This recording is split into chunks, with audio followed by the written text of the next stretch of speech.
निश्तर अस्पताल है, ये मुल्तान निश्तर अस्पताल है। इनके पास आए, इन्होंने कहा खून लगता है, मरीज में खून कम है, खून लेके आए। तो इन्होंने कहा हमारे पास खून है, पहले खून चमक रहा, उसके बदले फिर लगेगा। हमने मिन्नत की है, कि मेहरबानी करें, हमने मिन्नत की कि मेहरबानी करें। कहा नहीं, पहले खून दे फिर हम खून देंगे। 2 घंटे अब तलाश करते हैं, जब खून लेके आए इन्होंने कोई खून की बोतल नहीं लगाई, खून नहीं लगाया यार, मरीज मर गया, खून नहीं लगाया इन्होंने। ये डॉक्टर खड़ा है, ये सामने है, ठीक है ना, ये दिखा रहा है, ये दिखा रहा है, उंगली दिखा रहा है, बदमाशी कर रहा है, हराम।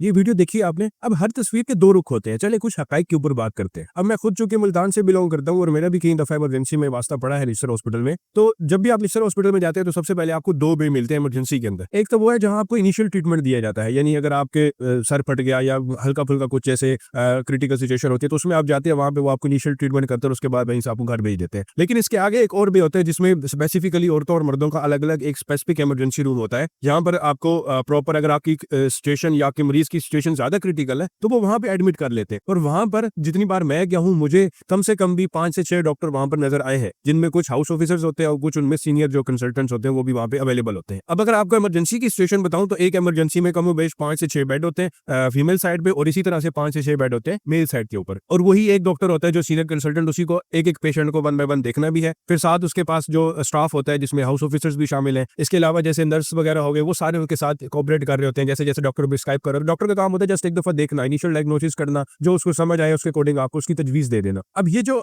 लवाहिकीन है, मेरी हमदर्दियां इनके साथ है, जाहिर है उनकी मदर की डेथ हुई है और उसके ऊपर जो है वो इज़हार अफसोस बिल्कुल बनता है। लेकिन यकीनन इनको भी डॉक्टर ने ब्लड अरेंज करने का कह दिया होगा। लेकिन अब हमारे लवाहिकीन का मसला ये है कि हम अस्पताल में मरीज के साथ 10-10 अटेंडेंट लेकर जाते हैं, लेकिन जब बात आती है खून देने की या बात आती है कुछ काम करने की, तो तब सब अटेंडेंट कहते हैं वो मेरा ये मसला है, वो मसला ऐसा मसला है। और तब उस टाइम पे लवाहिकीन जो है वो फोन करते हैं, दूर दराज के इलाकों से लोगों को बुलवाते हैं, अपने रिश्तेदारों को बुलवा रहे होते हैं, तो उसमें जाहिर है देर सवेर हो जाती है। अब ये जो ब्लड अरेंज करना है ये डॉक्टर की जिम्मेदारी नहीं होती। डॉक्टर ने आपको प्रिस्क्राइब कर दिया कि आप ब्लड लेकर आए, अब ये ब्लड अरेंजमेंट जो है लवाहिकीन की जिम्मेदारी है। जैसे अगर मैं एक पेशेंट के साथ जाता हूं और उसके साथ कोई भी शुगर, डॉक्टर ने टेस्ट लिख कर दे दिया, अब वो टेस्ट करवाना मेरी जिम्मेदारी है। मुझे जो है वो अस्पताल में जितनी लेबोरेटरीज है वहां पर जाना पड़ेगा, अब लाइन में लगना पड़ रहा है, ये देर सवेर हो रही है, तो वो हमारी जिम्मेदारी में आएगा, वो डॉक्टर्स की जिम्मेदारी नहीं है। अब निश्तर में अगर आप ब्लड बैंक की सिचुएशन देखो तो वो प्राइवेटाइज है, इंडस के नाम से कुछ डिपार्टमेंट है जो उसको चला रहा है बेसिकली। तो वहां पर अगर आप ब्लड लेने जाते हो तो एक तो है कि आप उसको परचेज कर सकते हो, दूसरा ऑप्शन आपको वो ये देते हैं कि आप ब्लड के बदले ब्लड एक्सचेंज करवा सकते हो, यानी आपको कोई भी ब्लड ग्रुप है आप वो देकर दूसरा ब्लड जो है वो ले सकते हो। लवाहिकीन ने जो वीडियो भेजी है उसमें ये साफ देखा गया कि वो कह रहे हैं कि 2 घंटे से ज्यादा हमें लगे ब्लड